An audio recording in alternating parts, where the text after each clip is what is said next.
Government is not a monolithic thing which is your enemy. It's a multitudinous thing which is your enemy. Our dream was to enable the future of human freedom. In the early 1990s, a group of mathematicians, misfits, hackers, and hobbyists came together around a shared belief that the internet would either demolish artificial walls or lay the groundwork for an Orwellian state. We can prevent the Ministry of Truth. They saw a branch of mathematics called cryptography as a weapon against central planning and surveillance in this new virtual world. And what is a cypherpunk? Cypherpunks are cryptography activists. The more I realized how it was a really pivotal technology for society. The National Security Agency declared the unrestrained public discussion of cryptographic research threatened our national security. I saw this as the critical fork in the road for the future of human freedom. Coming up, Reason presents a 4-part series on a movement that foresaw both the promise and the peril that lay ahead when the internet upended the world. It's like standing on top of the mountain and seeing that this is out there.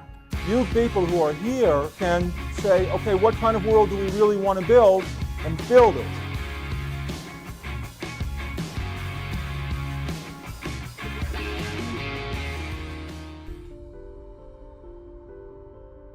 Imagine, if you will, sitting down to your morning coffee, turning on your home computer to read the day's newspaper. Well, it's not as far-fetched as it may seem.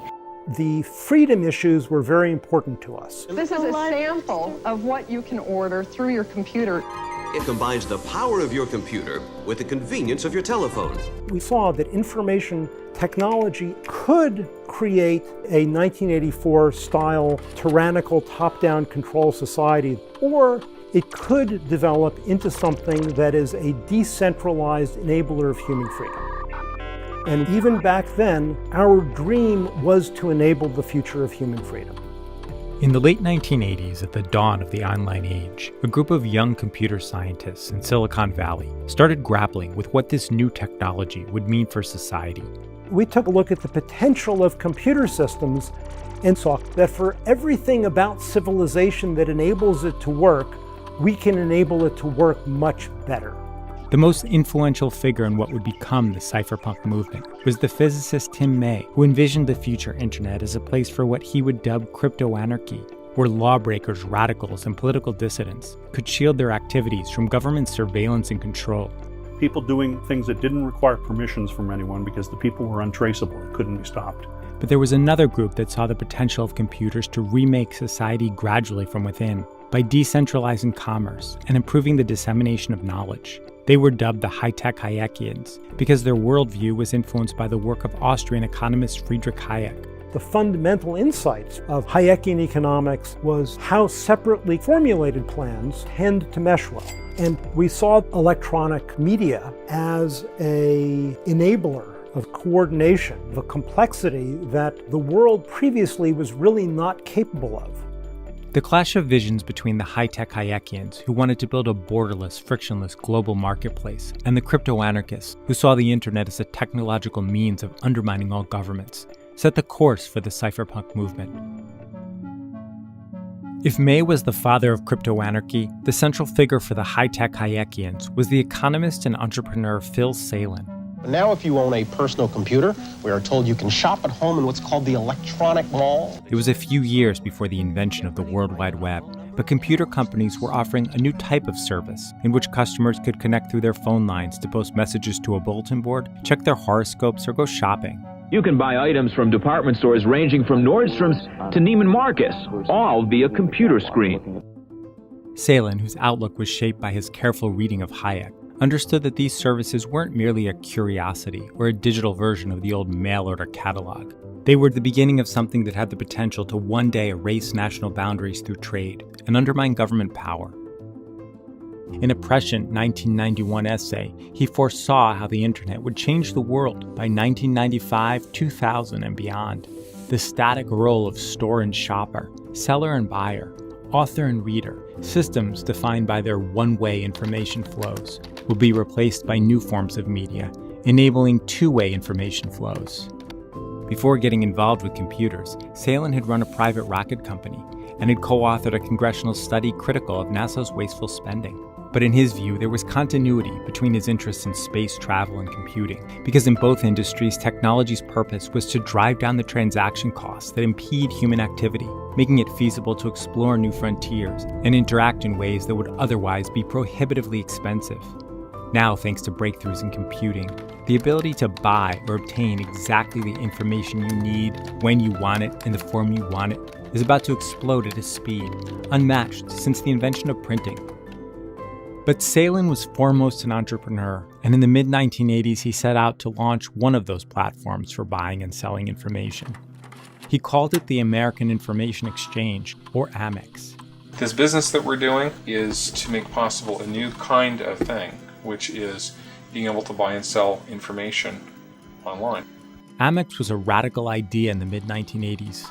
Users could buy or sell advice about the real estate market, writing software, or what companies to invest in. Now you can say to somebody, so it's like eBay or like Priceline or like Amazon. When we tried to explain this to people, they simply couldn't get it. They could not wrap their heads around this. Some of them, I think, couldn't imagine the computational end of it. Milton Friedman didn't get it. Though it was similar in ways to the online marketplaces that would launch a decade later, Amex was more than just an idea before its time. What set it apart was its grounding in political philosophy and its lofty goal of elevating individual decision-making over central planning. It was an instantiation of Austrian economics, now put into code and put online. Something like this could have profound human consequences, and that was the vision. A fluid, transaction-oriented market system with two-way feedback, Salin wrote, would result in crowding out monolithic, mostly government bureaucracies. We were laying the philosophical foundations of what is e-commerce, that you can now have creative explosion. It's going to change the world. Yes, that's right. Intermediating among large populations of human beings through electronic means results in all kinds of fascinating emergent social behavior.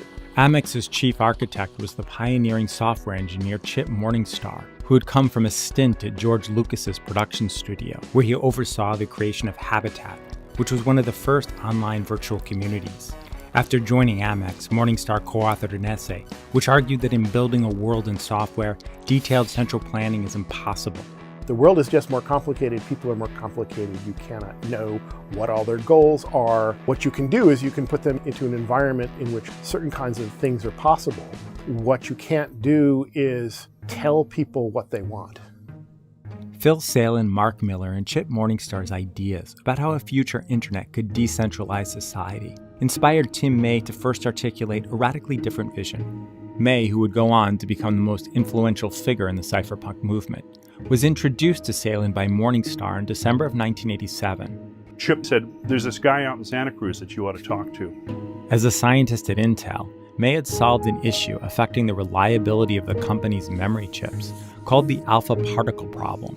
Rich on stock options, he'd been spending his days at the beach reading science fiction novels, thinking about how networked personal computers could turn some of their futuristic scenarios into reality. So I met with Phil in Redwood City, and he described how Amex would work. And I said, people aren't going to be selling meaningless stuff like surfboard recommendations. In May's view, Amex could be useful as a tool for undermining state power, but only by shattering legal and social norms. I said, it's going to be corporate information. It's going to be bomber plans for the B-1 bomber. Who wants to buy that? A competitor, a company. Who wants to sell that? Someone who has access to that information. It's two different types of libertarians. He didn't understand the extent to which you could benefit the world by lowering transaction costs for everybody.